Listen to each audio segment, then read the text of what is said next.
Start பண்ணுறேம்மா. தண்ணி கொண்டு கூடம்மா.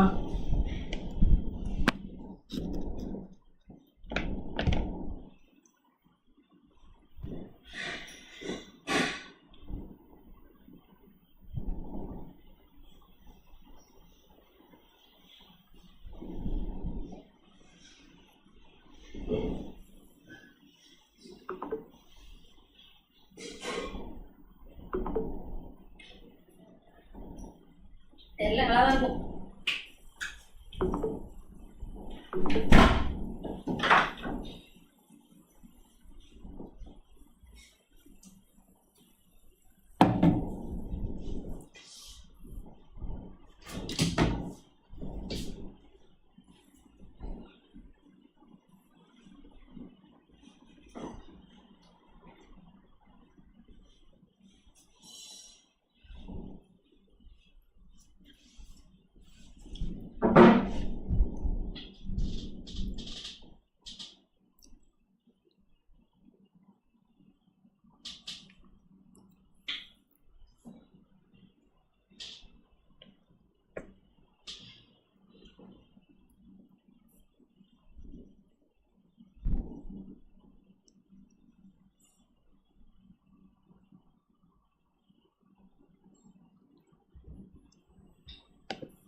Hello everyone, very good evening to all. This is Dr. Abirami, your physiology faculty for MDS experts, and I welcome you all to this INICET Power Grant Test 2. We are going to discuss physiology questions in this session. Yes, let's go on with the first question. Which of the following compartments can be measured by using albumin? So the question is about the body fluid compartments and the measurement of body fluid compartments. Let's do that. How do you measure the different body fluid compartments? First, let's learn about the different body fluid compartments. Then we learn about the indicator dye dilution technique, which is used for measurement of different body fluid compartments. Let's do that. First, let's see how our body fluid compartments are divided into. Body has solid compartment and total body water compartment. The total body water compartment, let me shade that in yellow color now. So the yellow shaded portion indicates the total body water compartment. And as you can see in this, in any adult female, the total body water compartment is 55% of the total body content. In any adult male, total body water compartment is 60%, and in any infant babies, they have 75% total body water. So what does this tell us? Females have less total body water when compared to that of males, because females have more of solid compartment. Breast tissue adds to the fat compartment. Solid compartment is more. That's why fluids are less. In any infants, why do they have so much of water? 75% of total body water. Why do infants need so much of body water? That is because in infants, their kidneys are not well developed. It can't concentrate urine very efficiently. That is why by nature itself, they have a tendency to lose more water. Since they have a tendency to lose more water, by nature itself, God has given them more water. Have you seen? We keep on changing diapers for kids because their kidneys can't concentrate urine. It is not well developed. That is why they keep losing water. So in order to balance for this, by nature itself, they have 75% of total body water. This is how total body water compartment, the constituent in females, males and in infants. Let's see, in any adult male, usually for any prototype, we take an adult male of 70 kg. Let's take any adult male of 70 kg who has 60% of total body water. So let's see how this 60% total body water is divided in any adult male of 70 kg. See, this is only for 70 kg adult male we are doing this. So let's do this calculation. In any 70 kg adult male, the 60% total body water is divided into, fluids are in two compartments. They can be inside the cells, which is called ICF, or outside the cells, which is called ECF. In these two compartments, body fluids are divided as ICF and ECF. Which do you think is more, intracellular compartment or extracellular compartment?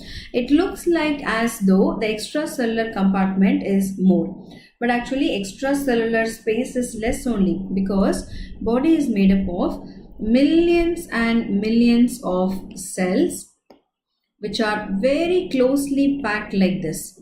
When cells are all very closely packed, you will see that the ICF compartment only is more. We have millions of cells, so the intracellular compartment only is more. See, that is why the total body water is divided as 2/3 into intracellular compartment and only 1/3 into the extracellular compartment. So let's divide this 60% as 2/3 and 1/3. So 2/3 goes to the intracellular compartment, ICF, and only 1/3 goes to the extracellular compartment, ECF. This ECF is again divided into two compartments. What do you have in the extracellular fluid? In the extracellular space, extracellular fluid, you just have the space outside the cells. What is that space called as? Interstitium. So ECF is made up of interstitium. Interstitium is just the space. And outside the cells, we have blood vessels. Blood vessels have blood in them. Blood has plasma in it. So this plasma falls under ECF. So ECF is made up of interstitium and plasma. In terms of percentage, let me write this first. 60% total body water is divided as 2/3 and 1/3. How much is 2/3 of 60%? 40%. And 1/3 is 20%. Again, this 20% is divided as 15% and 5%. In terms of numerical values, let's do calculation and we'll write the calculated values. How much is 60% of 70 kg? In 70 kg adult male, 60% means it is 42 liter. So this numerical value comes up to 42 liter. So any adult male of 70 kg has 42 liters of total body water. And this 42 liter is again divided into 28 liter ICF and 14 liter ECF. Again, this 14 liter ECF is divided into 10 liter interstitium and 4 liter of plasma. So we have around 4 to 5 liters of plasma. This is how we divide the body fluid compartments. Now let's see how are we going to measure these body fluid compartments. This technique is called as indicator dye dilution technique. By using indicator dye dilution technique, we can measure our body fluid compartments. So in this method, indicator dye dilution technique, we use different dyes for different compartments. For example, I have a particular dye. If I inject that dye into your body, if that dye has the property of occupying total body water compartment, and if I measure the volume of distribution of that dye inside your body, that will tell me how much is the total body water. If I have another dye which has the property of occupying only the plasma compartment, if I inject that dye into the patient and I measure the volume of distribution of that dye, that will tell me how much is the plasma volume compartment. So that is called indicator dye dilution method. Different dyes are used for different compartments. So let's see what are the different dyes that we use. For the measurement of total body water, we can use something which is like water itself. We will use heavy water, deuterium, tritium, antipyrine and aminopyrine. For the measurement of ECF, what are the dyes that can be used? What is ECF, extracellular fluid compartment? Which is that anion which is that salt which is more concentrated in the ECF? Sodium. So can I use something which is like sodium? Yes, I can use radioactive sodium. Sodium thiocyanate. Sodium thiosulfate. Inulin, and that is why ECF is called inulin space. I can use sucrose, and that's why ECF is called sucrose space. Inulin, sucrose, mannitol. All these can be used in the measurement of ECF. For the measurement of ICF, I don't have any specific dye which will go only into the cells. If I know total body water and if I subtract ECF from this, I will get how much is my ICF. For the measurement of plasma, I can use something which will occupy plasma. Can I use plasma proteins? Yes, plasma proteins occupy plasma. I can use plasma proteins like albumin or dyes like Evans blue or radioactive iodine 125. For the measurement of interstitium,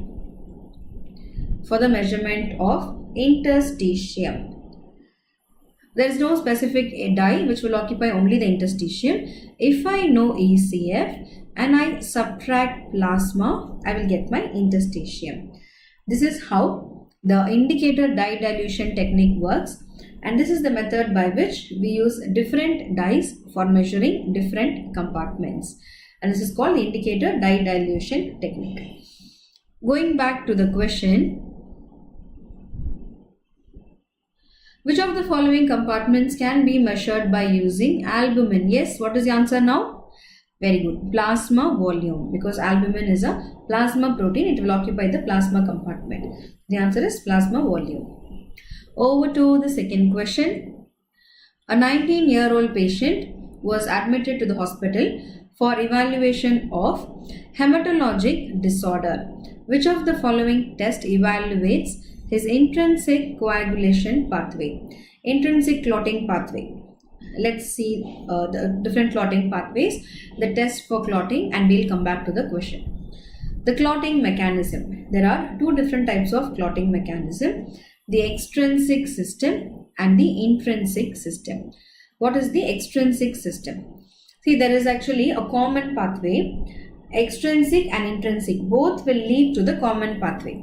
So first we'll do the common pathway. What are the steps in the common pathway?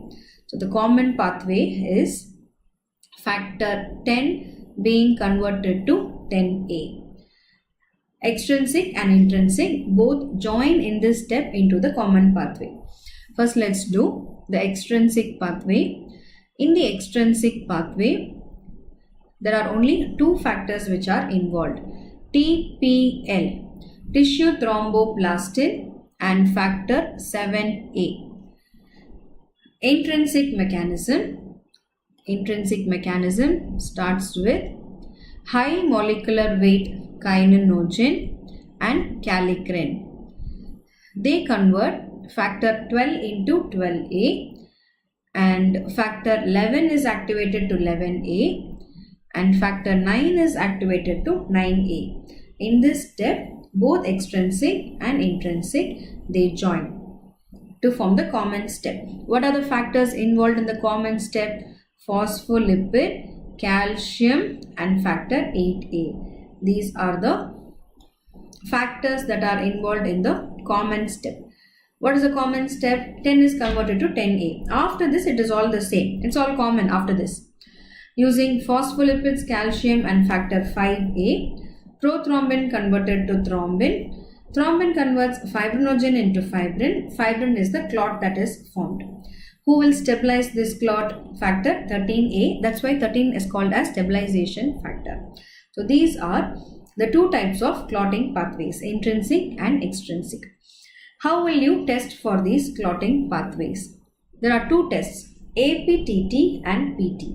APTT means activated partial thromboplastin time, and PT is prothrombin time. How much is the normal APTT? 35 seconds. How much is the normal PT, prothrombin time? 15 to 20 seconds. So APTT is a fixed value, 35 seconds, but PT, prothrombin time, it is a range. That is why APTT is more reliable, because it is a fixed value, it is more reliable, and it is used to monitor patients taking heparin therapy. What does APTT test for? It tests for factors involved in common pathway, and it tests for intrinsic pathway. So if you want to check specifically for intrinsic pathway, you have to do APTT. What does prothrombin time check for? Factors involved in common pathway and specifically for extrinsic pathway. So common pathway is tested by both APTT and PT, but extrinsic pathway specifically PT and intrinsic pathway specifically APTT. Now going back to the question, which of the following test evaluates intrinsic coagulation pathway? So for measuring intrinsic coagulation, we use APTT. So answer is option A, APTT, activated partial thromboplastin time. Over to the third question. Testosterone is secreted by which cells? The testis has two types of cells, Sertoli cells and the Leydig cells. What is the function of Sertoli cells? They are supporting cells for spermatogenic cells. These cells are also called sustentacular cells or nurse cells because they provide nutrition. Leydig cells, they secrete testosterone and androgens. So what is the answer for the question? Which of the cell secretes testosterone? Yes, it is Leydig cells of the testis. Over to question number 4. A 40-year-old male patient presented to emergency department after a road traffic accident. On investigation and examination, the physician identifies symptoms of memory loss in this patient. Short-term memory is converted to long-term memory by which of the following parts of the brain? Let's quickly learn about the memory. We have two types of memory. Short-term memory, which is converted to long-term memory, and this is done by hippocampus of the brain.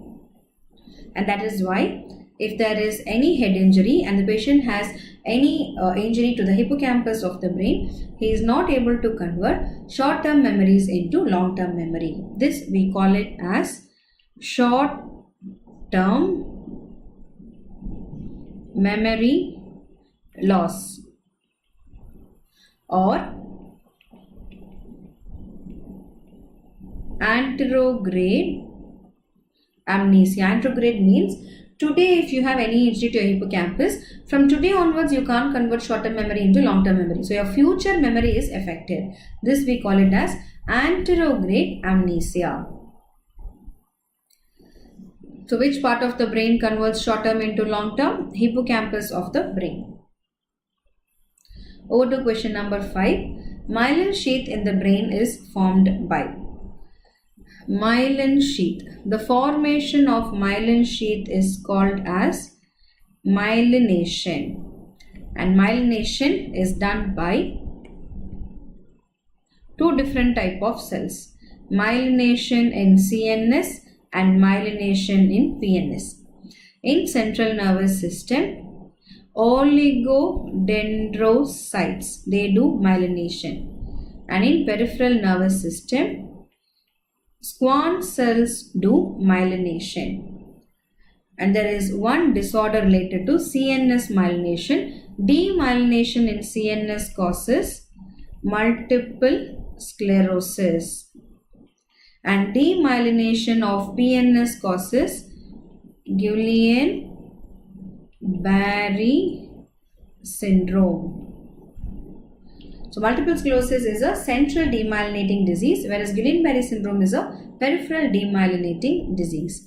Going back to the question, myelin sheath is formed in the brain by. What is brain? What is CNS first of all? What is CNS? What is there in the center of your body? Brain and spinal cord. So brain and spinal cord is called central nervous system. What is your understanding of central nervous system? Brain and spinal cord is called central nervous system. All others in the periphery become peripheral nervous system. So if brain is central nervous system, myelin sheath in the brain is formed by? Yes, oligodendrocyte. Because myelination in CNS is by oligodendrocytes. Yes, that was a quick learning of a few important questions of Grand Test 2 from Physiology. Thank you so much for watching this session. Hope it was a useful session. And please subscribe to our Advanced Plus V.2. Pre-bookings are open now. I'll just show you what are all the amenities that we are providing you in the Advanced Plus. We have pre-recorded videos, 600 hours plus of videos, extensive Q-Bank with more than 20,000 questions, competitive test series with image-based questions, 12 grand tests and multiple mock and mini tests with 40 hours of clinical videos and hard copy of the notes, with all 90 subjects, 160 hours of revision videos which will help you just before your exams, and daily mentorship by our subject expert Dr. Himani to help you and to stay motivated and to be on track every day. Yes, please do join us for the Advanced Plus. Thank you so much for watching. Hope it was a useful session. Thank you.